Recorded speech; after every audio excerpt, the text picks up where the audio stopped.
তো এভরিওয়ান, কেমন আছো সবাই? আমি এমনিতেও ভালো ছিলাম, কিন্তু আজকে ছাদে এসে আরো বেশি ভালো হয়ে গেছি।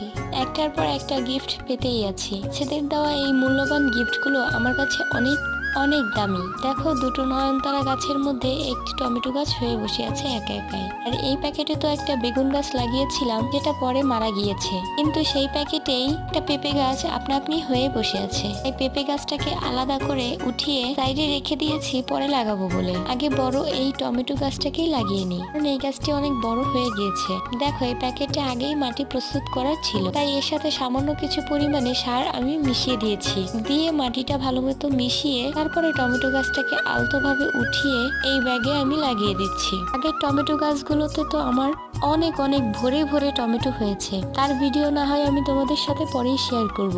তার মধ্যে এই পুচকে টমেটো গাছটা যত্ন সহকারে তো বসিয়ে। তাহলে আজ তবে চলি, সবাই ভালো থেকো, বাই।